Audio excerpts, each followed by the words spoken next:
What's up, guys and gals? Welcome back to Warband. My name is Splattercat, and in this episode we're probably going to find ourselves a new lord. That's something that I've been wanting to do. In the previous episode, we had a nasty breakup, unfortunately, but on the fortunate side of an unfortunate situation, we had ended up not being too far in the shits with the leader of the Serenid Sultanate, Sultan Hakim, or Sultan Hakim, however you choose to emphasize your syllables. I decided to do it that way because I like it better. But in this episode, I'm hoping we'll find ourselves a new lord, we'll wipe out some sea raiders, we'll get our morale back up, because that's my big concern right now, is our morale has just been tanking lately. We'd had a pretty nasty loss in the previous episode, and one that was not unforeseen. I had a sneaking suspicion that standing up to the enemy like that, 400 versus whatever, was probably going to go in that direction on us, and it did. It absolutely 100% did, so nothing new there. Oh, we have a skill point. When did this happen? Well, what do I want to do with you, lovely little skill point? I don't know. Skill point's not sure what he wants to do either. I don't know why skill points have high voices. I just assume that skill points are like electrons or something. They're just like really, really tiny. That's just how I envision them. I suppose we could go with, well, we've got leadership. We could go with another prisoner management. Sure, why not? Being able to take prisoners is always a useful skill for a leader. Ooh, and it looks like we got our next victim lined up right behind us. Now we've got fog and snow. The last battle that we fought was fog and rain. This battle is fog and snow. How could it get any worse? I've camped out in weather like this before, and it was miserable. I feel bad. I was thinking about that the other day because I started watching Hell on Wheels, which is a series on AMC, and I was like, I do a lot of camping as a geologist. Like, you just camp a lot. It's one of those things, it comes with the job. If you don't like camping, then I would definitely recommend not being a geologist, because you spend a lot of time just kind of sitting around a campfire waiting for daylight to come back out so that you can do some more mapping. And unfortunately, what comes along with that is you end up camping in this weather sometimes, which can be very, very harsh for somebody that's not used to it. I think I remember the story of one of our newer majors who was talking about how he had to camp in 16-degree weather on his first trip, and I was like, yep, that's pretty much how it goes, because the way that our school has it lined up, you take your worst camping trip during the winter, and so you basically go out in a tent and they tell you bring loads and loads of winter gear because it's going to be cold as hell. In fact, it was so cold that the lake that they were camping next had frozen over. And it's a shock for some people that have never been camping. You'd be surprised how many people have never been on a camping trip before. Although I suppose that's sort of an American pastime. I've heard that people elsewhere don't really camp quite as much, but I don't know if that's true or not. I don't want to speak beyond my piece. Because that's one of the things I'm always like paranoid about doing when I speak on the internet, is because sometimes you don't know what other people's experiences are, and I always feel kind of shitty about treading on other people's experiences or saying dumb shit. Something that I'm fiercely, fiercely terrified of, and yet I'm sure I do it on a weekly basis. You guys will point it out for me. That's one thing that I've noticed, is if I ever say anything dumb, you guys are Johnny on the spot with the cultural critique, so it's all good. You guys put me in my place, and I learn something from it every single time. I think that's the positive way to deal with a situation. Instead of feeling like an idiot, you can be like, well, I learned something from it, so at least I can be positive. We've got another group of like 40 Sea Raiders over here, and hopefully they'll jump in together, yeah? Oh, they didn't. He got left to rot by that little group of 12. This weather is just awful. I'm glad that the AI is able to see through this fog, because I can't see worth dick here. This is absolutely terrible. See worth dick. Seems to be one of those phrases that every object other than eyeballs probably sees worth dick, because a dick can't see. Terrible, terrible phrasing right there, but I think it gets the job done. Let's get on in here and kill ourselves some Sea Raiders. You have done your last. I will drink from your skull. Yep, and down he goes. We're gonna have plenty of skulls to drink from. That was one of my favorite features about Shogun Total War 2, is that it kept count of how many skulls you had taken, or at least it applied it to your body count was how many skulls you had taken. Gave you a nice little cumulative pile in your mental image. That's the kind of violence that I find entertaining. I've been wanting to play Red Dead Redemption again too. I think it's more of a function though of watching Hell on Wheels again. I really, really, really want to go play. I was disappointed that they never released Red Dead Redemption on the PC, because I felt like I wanted to play it with a mouse and keyboard. I do like using a controller from time to time, but I've been fully converted over the course of time into... I think I swapped from PC gaming, or to PC gaming, back probably when I was about 19 or so. I think it was right after I got out of high school and I was able to like buy my own computer and everything like that. You have a job and you're able to do it. I think that's when I swapped over. I still play a lot of console games, like the ones that you can't get anywhere else. So every now and again when I get locked in, for example, for like Dead Rising, like games you can't get anywhere else, I definitely play those on the console whenever I get the chance. But I'm just clumsy with a controller. I've noticed as time has gone by, my skills with a controller have gotten absolutely abysmal. I do reasonably well with like platformers, But with shooters, I just do awfully. I don't know what it is. With shooters, I play terribly. With platformers, I'm still really, really well. I do pretty well. If you've watched my Rogue Legacy or any of the platformers I've done here on the channel, I do alright with those because those are skills I think that you never lose. Ooh, 50 Sea Raiders right there. That's our next battle. I think those are skills that never die because I acquired those when I was like 6 or 7 years old, and they just never went away. Actually, I need to leave him for a moment. Let's do our upgrades. I'm talking too much here. We got a 26 Mamluks. We're going to be one of those weird armies that you find in the middle of nowhere. Like, why would you have 26 Mamluks if you're going to ally with Nords? I don't know, but we have it. Let's kill these guys off, and I think we should be good. I don't know. It'll depend what we get for our renown on this one. And on this one, I think I should actually set up for a real battle. 56 Sea Raiders could take a couple heads here, and I prefer to keep myself from being annihilated before we go any further. Archers, you're going to be there. Infantry, you're going to be backing in right there. Cavalry's going to be following me around. I think I'm going to crowd surf just... Oh, I didn't have enough speed. I was going to crowd surf like a rock star, and unfortunately I couldn't get there. My own Mamalukis are blocking me on in. Let's get on off to the left here, or off to the right. I know my directions. I graduated from kindergarten. I could do this. I love the word kindergarten, by the way, and I don't know why. That is such... I don't know why. I can't tell you why aesthetically. I like the look of the word on page. I like the word epinephrine too. When I see the word epinephrine on a page, I absolutely love it. I think that's the most beautiful word that has ever been written with the English language. I don't know why. Epinephrine just looks gorgeous to me. Why would I be contemplating the aesthetics of the written word? I don't know. It's a weird thing. I sit awake late at night just sometimes thinking because I'm an insomniac on certain days. I've more or less conquered my insomnia these days, but I still do have problems with it every now and again. And these are the weird things I think about. Sometimes I wonder if the weird things I think about are the reason I can't sleep. Just an active mind while I'm laying there. Luckily, it's not something I struggle with anymore. Believe me, you have my sympathies if you have insomnia, because that stuff, it'll drive you nuts. It's hard to describe to people that have never had insomnia. Like, but if you've ever gone 2.5, 3 days without sleeping, just running off pure... I don't even know what you're running off at that point, like ketones and misery, maybe. Ketones, sadness, misery, and tears, but it's like it breaks you down. Emotionally, it messes with you, so if you struggle with insomnia, you have my warmest regards. I really hope you get over it someday, because if I had to go back, I don't know what I would do. So we've killed off those 50 guys right now. And we've taken... I'm going to take the Manhunter just to replace whoever we lost. I do want to go over to throwing for a little bit. I like throwing weapons a lot. I'm no good with them, and unfortunately they're a little bit nerfed in this version of the game simply because you only get like 4 axes or 4 javelins when you sign up for them, which is a little bit weak.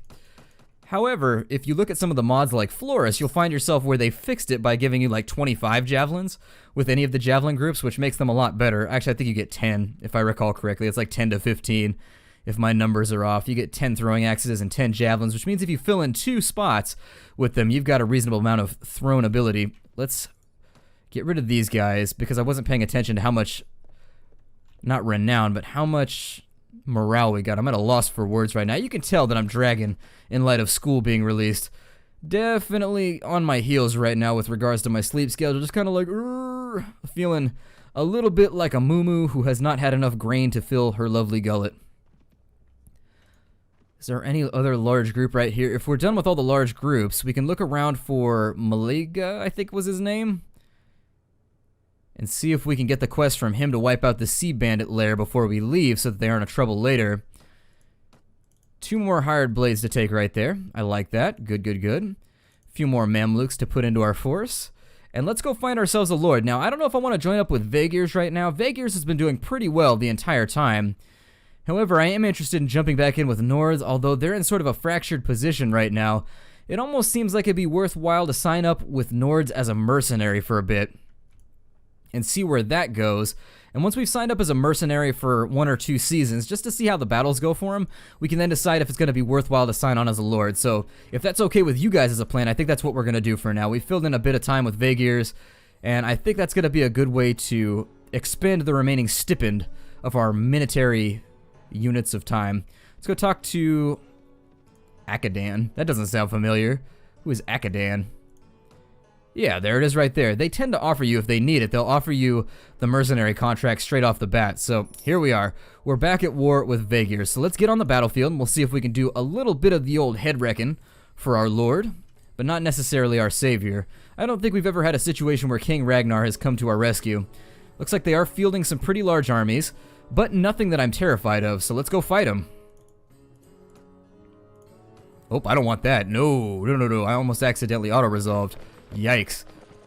Let's have everybody follow for a moment, and unless they're going to charge at us, I'm not going to do anything brash and reckless right now. Let's have the cavalry follow us on around. Oh, they're pretty close to us, though. Let's have the cavalry get a run on them before anything else happens. They're too close quarters. I'm going to have to expend my cavalry early on this one. Alright, and on a plus note, I should start doing vlogs pretty soon. I don't know what day I pre-record all this. As I've told you guys in the past, I pre-record every single episode probably about a week out. And you guys might be saying that seems really, really inefficient. Why do you do that? Well, my reasoning is this. If I get sick or anything like that, I don't want you guys to miss out on videos. Plus, if I get sick, reading you guys' comments always makes me feel better. It's happened a few times in the past where I've lost my voice, and having episodes up where I can talk to you guys and interact and do general interfacing with the community is always really, really cool. So I prefer to have episodes going up at all times, and that's why I record in advance. Plus, right now I'm front-loading because as of the time this episode goes up, I bet you anything we'll probably have our new series going. If this goes up before the new series goes up, well, then I'm not going to ruin it right now, but rest assured, it is Vikingi. We won that battle without breaking a sweat at all. How do you break sweat? I would assume you have to freeze it first. It's like breaking water, right? You gotta freeze it first, although the salt content in the water would make that a lot more difficult.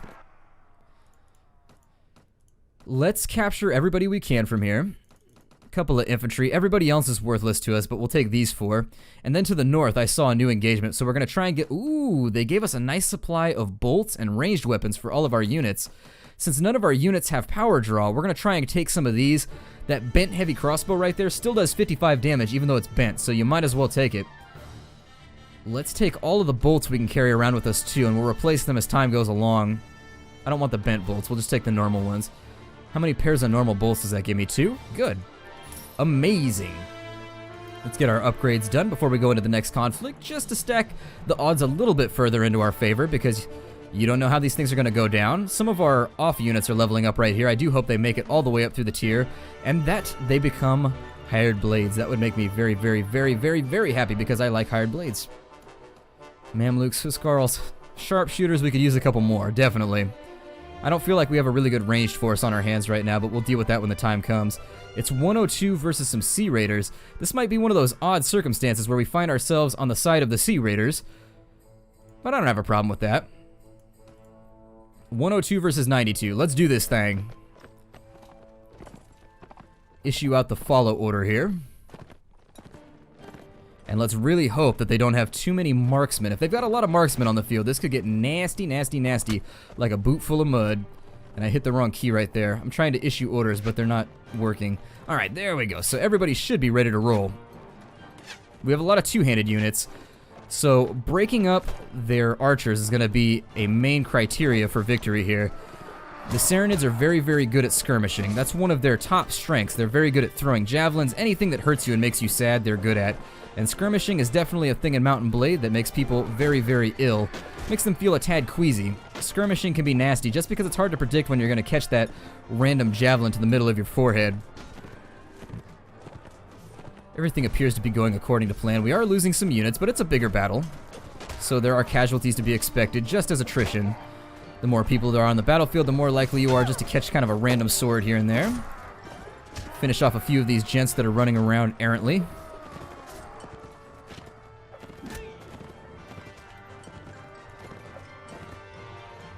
Ooh, and I missed him. He's juking. He's juking like crazy. Just gonna try and jump over that guy. Every now and again, you do something badass in this game where you like slash a dude's head off and then jump over the head of the next dude in line. And it's always amazing when you do that on camera. It makes me feel happy. Deep down in my underwear bits, I feel happy about it. Let's kill that guy right there. Some of these gents appear to just be firing arrows into the midst of them. Ow. I don't know if... Oh, I caught a javelin to the shoulder. That's bad. Okay. Well. Got a couple guys routing off on that side, but the field appears to be ours. That went a lot more rapidly and a little bit better than I expected. I thought we were going to take some more casualties, but from what I can tell, Vaegirs is not fielding super strong armies at the moment. That was pretty low tier. They did have horsemen around, so I don't want to, you know, dust over the fact that they do have something on the field that's capable of dealing damage, but still, it's not like those ridiculous 78 sharpshooter armies that we were seeing up against Rhodoks. Let's charge their remaining 2 with our 97. Sometimes I wish you could do something badass in this game, like, you know, back in the olden days, in the days of like the Canaanite biblical days, they would just send out like their main warrior to fight on the battlefield if they didn't want like 5,000 men to die. I do wish that that was an option in this game. You could just duel people, because some of the kings have really good stats, and I think dueling them would be an interesting option. I mean, some people are very, very good at dueling in this game, which is something I think that's worth mentioning that might throw that off quite a bit in the player's favor. But for Bannerlord, we don't know how good the enemy's going to be able to fight, or how well the enemy's going to be able to fight God. We didn't capture anybody, which is disappointing, but we did get a bunch of their underlings. So let's throw them on the cart.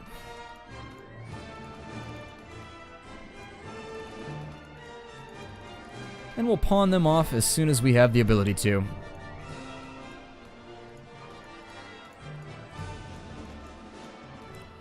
Not a terrible haul on prisoners, but still a lot of recruits making it up. What do we have here? So we have Serenade Archers. They're pretty good if you top tier them out. There's some Sea Raiders that we could have on their side. But unfortunately, the Sea Raiders don't tier up, and I don't think they're that good. I believe that Sea Raiders are like level 15 to 16-ish, which makes me typically avoid them. I am going to take the Serenade Footmen. I'll take the Infantrymen as well. Oh, never mind. I guess I'll just leave those where they are. I could take the time to swap them out at the moment, but whatever. A Heavy Bastard Sword. We could give that to Lazalet. We've got some mittens right there that we could give to somebody. Also a crude mail tunic that might be useful to anybody we could throw it on. The boots I don't think are going to be useful, but we did just save Swadia from quite the ass whooping. Let's look through. Okay, nobody's ready to level up, which is weird after a big battle like that, but I don't question it. I suppose we need to go through, as I said, and let's talk to Lazalet and see what we can equip him with. What can you tell me about your... Oh, he's already got a Heavy Bastard Sword.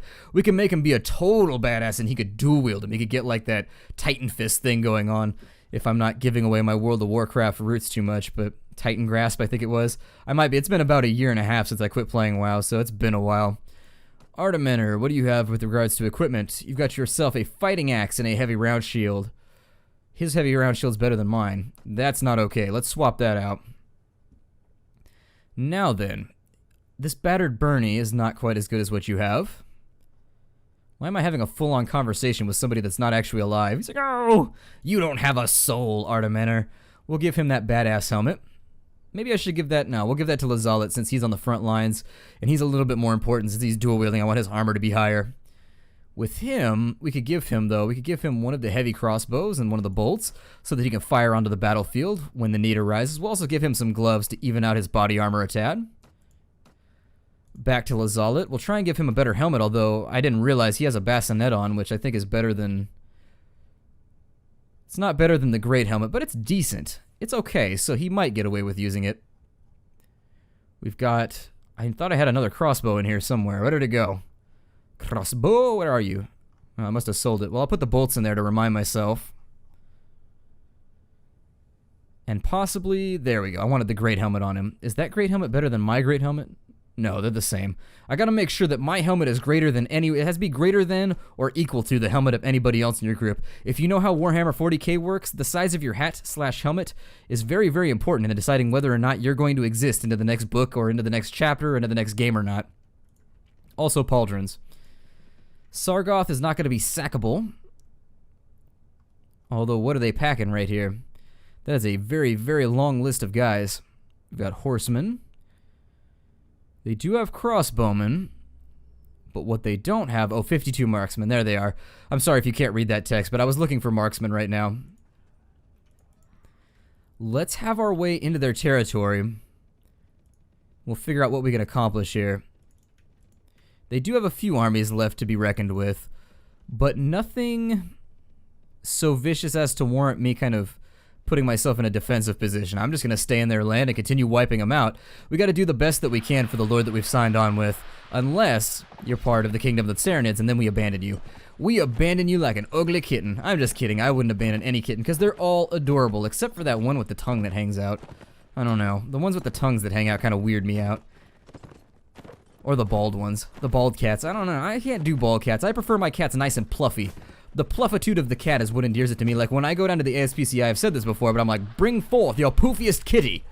And that is the terminology I use. Bring forth the poofiest kitty. And sometimes they look at me like I'm crazy, like they aren't exactly sure what to suggest to me. Wow, almost 1,000 XP right there for wiping out Boyar Tuyar. Oh, Turaya, the traitor. He sold out to our enemies. Well then, I would doubly execute him were we playing Brittenwalde. But we're not. But I feel like it's worthwhile to make the point that I would slaughter somebody for being a traitor. Looks like they are now fleeing the field. I don't think they're gonna make it though. It's a lofty goal, but it's pretty far. It's far to the edge. Far a long, long way to run. I don't think I've ever watched The Sound of Music from the beginning to the end. Don't think I've ever done it. Same thing with Mary Poppins. It's one of those films that I don't think I could stay awake through that film.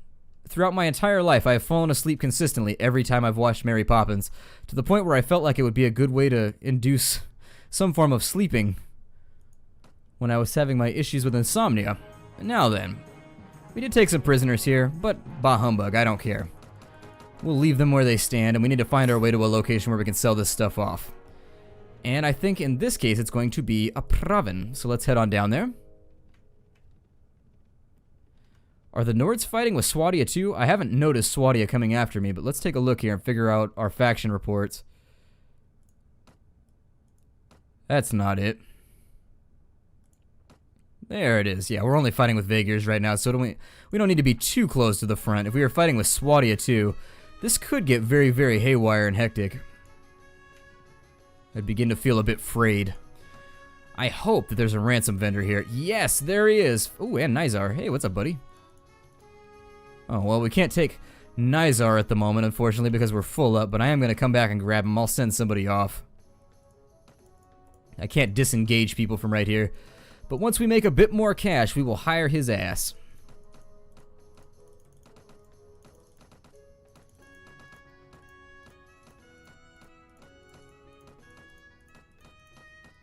There it is. So we made about 3K off of him.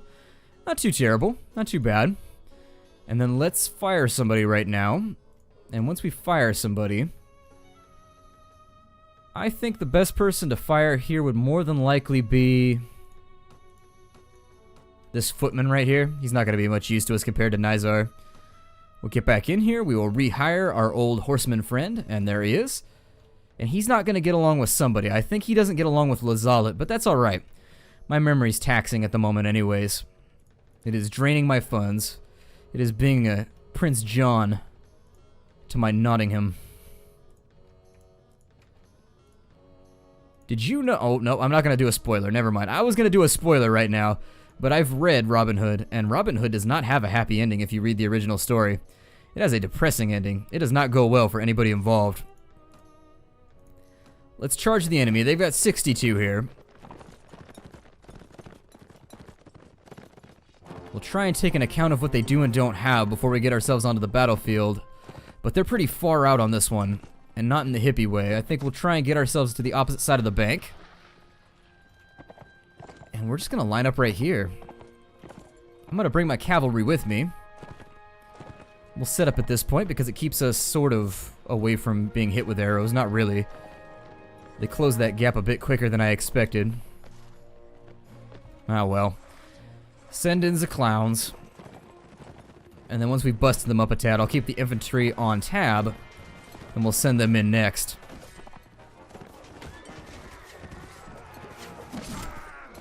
Swinging too early, my Vaegir friend. It's okay, I suffer from that malady too. I don't like to lecture my enemies. A browbeating is enough. You don't really need to, like, beat them with their own words. It always just makes the whole thing worse. Infantry's ready to go, let's send them on in. And they should be able to help out with some of this. I'm going to try and save that Mamluk. I don't think I made it, though. Well, they can't say I didn't try to be a hero. I made an attempt. I mean, I got stabbed for you, Mamaluki. I tried. Anybody that you get stabbed for, that's a friend right there. That is a friend indeed. If you take a stabbing for him.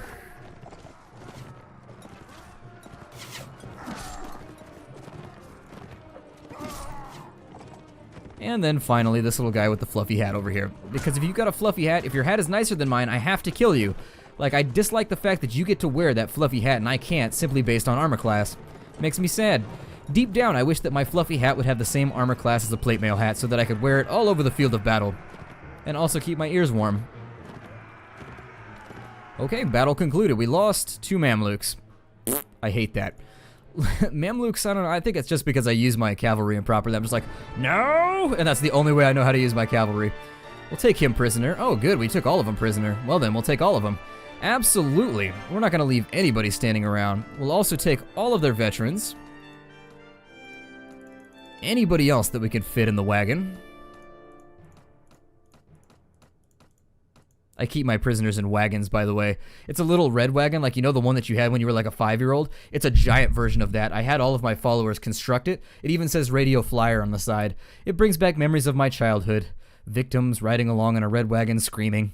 My childhood was a little weird. With these guys up here, we could take the Vaegier veterans for sure, but I'd rather take the guard. And I would rather take the infantry. A rusty male hauberk. Would have preferred a rusty female hauberk, but whatever. Because we could have worn that one because it would have had spots for the boobs. But now our womanhood is crushed, unfortunately, and uncomfortable. Although maybe supported slightly. We're ahead of the curve. Now then, I think that about leads us to the end of our episode. I'm going to break it off here. My name is Splattercat. Thank you for joining me in the Nerd Castle. We'll probably follow these guys to wherever the hell they're going in our next go. I'm glad that we sided with our old faction, and we're back. Take care out there, and I will see you in the next episode.